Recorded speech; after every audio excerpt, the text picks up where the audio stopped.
My name is Cal Cabrera, and this video is going to be a very compact exploration into Jose Vasconcelos and his ideas on race. Jose Vasconcelos is a very controversial figure in Mexican history, and different people have different perceptions of him. But there's really not a whole lot of information out there, at least on the internet, as far as what his philosophy of race actually was and what he wrote. He had this idea of a utopia where he thought that race played a particularly important role. And today we're going to explore what he thought that the role of race was, what it was supposed to be, why he thought race was so important, and what we may be able to take from his philosophy, what we can agree with and maybe not agree with. I will say as a disclaimer that the rendition of Vasconcelos that we'll be presenting today is most definitely not the only way that we can interpret his work.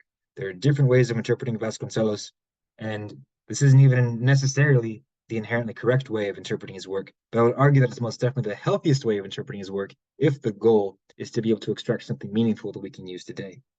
So, that being said, some operational definitions to understand. Aesthetic judgment, we can define this as the fluid understanding of cultural phenomena as a consequence of being part of a culture, and it's governed by aesthetic principles that correspond to opinions on food, language, art, etc. And it gives way to aesthetic exclusivity, which is when one's aesthetic principles, they're so drastically different from the aesthetic principles of a different culture, and it makes it so that those aesthetic principles are very difficult to grasp. And in fact, they might inspire feelings of maybe discomfort or fear or even hate, spite. This is what tends to lead to racial tensions, racism, xenophobia. It's the byproduct of multiple cultures coexisting together in one society, but all operating on their own aesthetic principles. And this is in direct contrast to what Jose Vasconcelos calls aesthetic monism.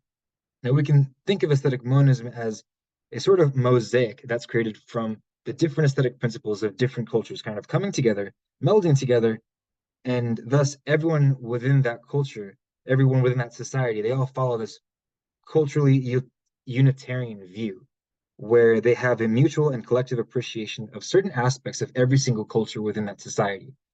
All of the aesthetic principles are the same for everyone in that society, no matter what culture they belong to.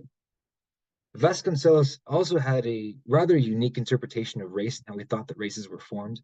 He believed that a race comes into existence by genetically different groups coming together and racially intermixing, such that a new generation is created, and that new generation will have a whole new set of aesthetic principles, or perhaps will abide by an amalgamation of aesthetic principles of the previous races that created that new race. So every race, by default, has a sort of mixed bloodline, but they also have their own set of aesthetic principles that is embedded within that race.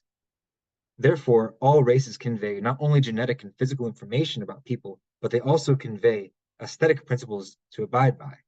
And according to Vasconcelos' arguments, a key aspect of his argument is that you have to have the genes of a particular race in order to understand or have an aesthetic appreciation for that race and that race's ideals and their culture.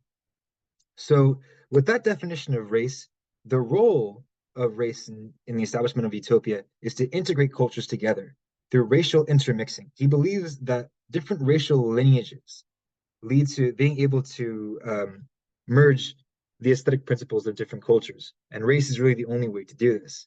And he believes that Mexico is particularly significant because Mexico sort of serves as a crossroads between the two hemispheres, and it serves as an interaction that's happening for the very first time. It's never happened before, really, where the indigenous and the Spanish people are coming together and meeting each other and interacting.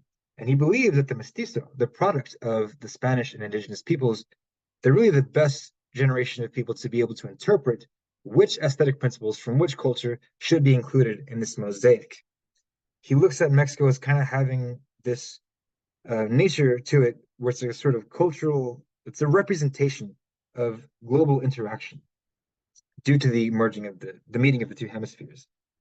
And he believes that the mestizo, which in theory exists everywhere in Spanish America, uh, he believes that the mestizo is capable of absorbing new races into it, such that a new race is eventually created in which multiple races come into contact with the mestizo and are absorbed.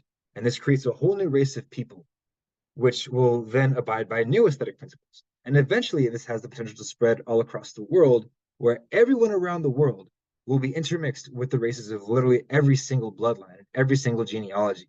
and everyone around the world will abide by the same aesthetic principles that exist as a mosaic of every single culture around the world. And he believes that this will be the key organizing principle in the future. Now, I want to address very briefly, he does have this idea that there is such thing as inferior aesthetic principles that won't be able to make the cut into that mosaic.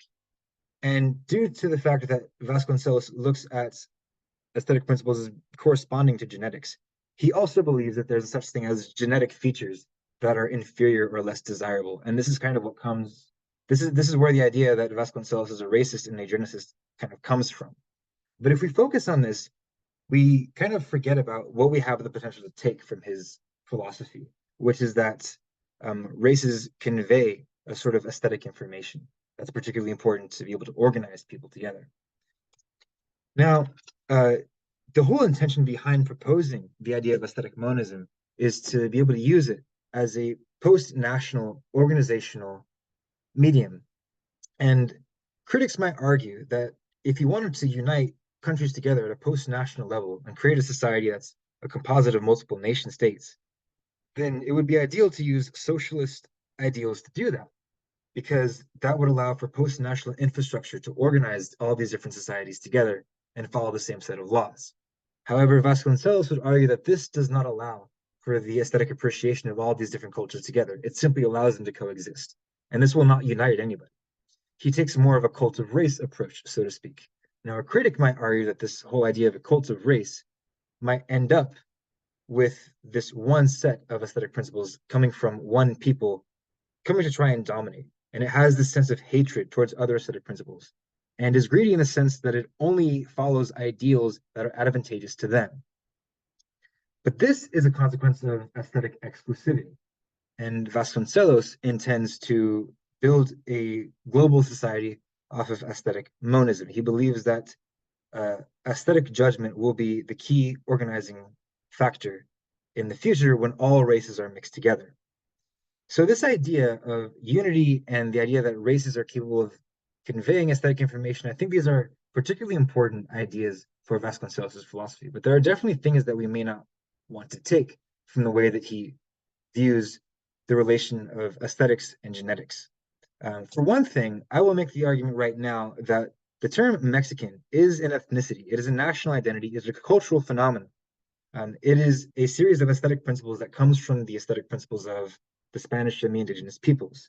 And the only way to have an aesthetic appreciation for Mexican culture is to be socially immersed in it, preferably from a very young age, where that culture is really all that you know. Consider a white couple in the United States adopting a child with a sort of mestizo kind of background that would allow them to be considered or look like they're Mexican.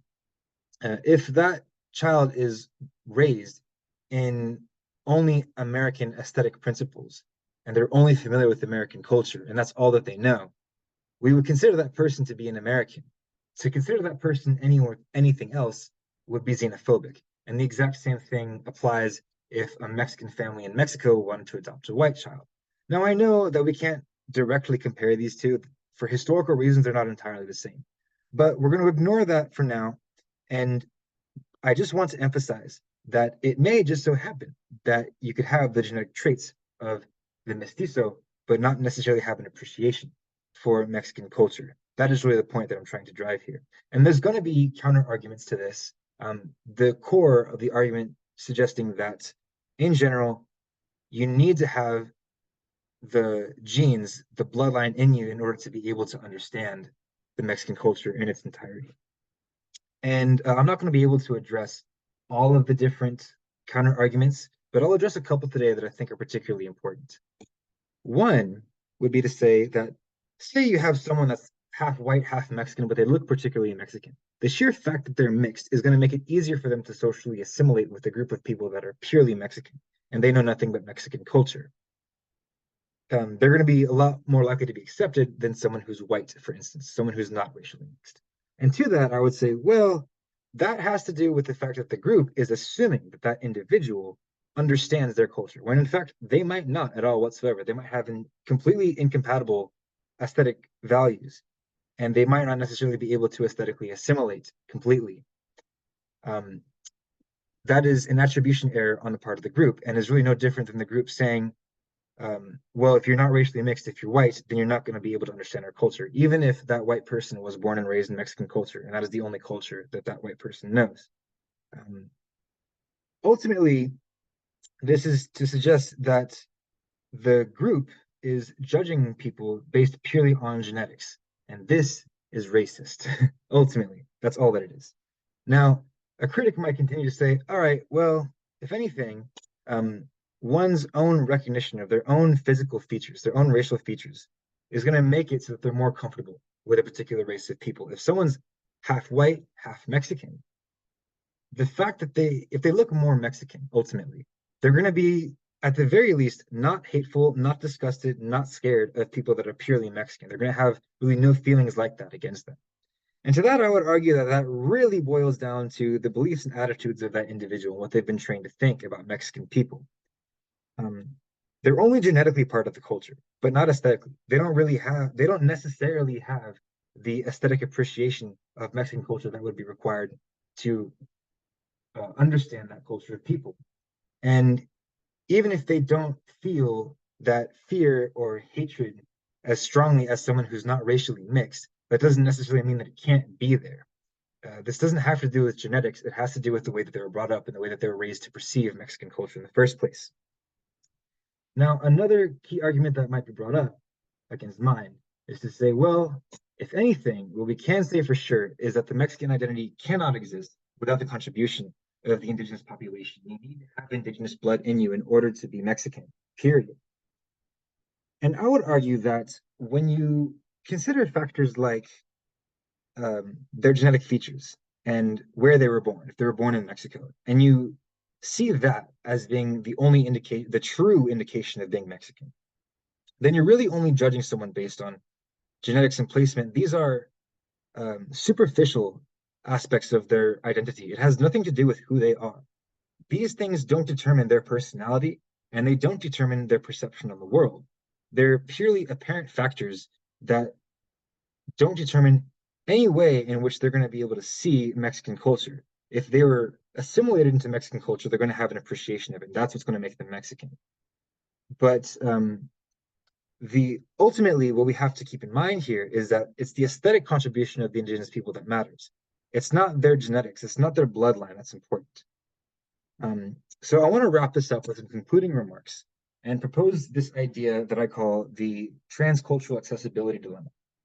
Consider two people living in, say, in Mexico City. They're both Mexican, but one's dark-skinned and the other one is relatively fair.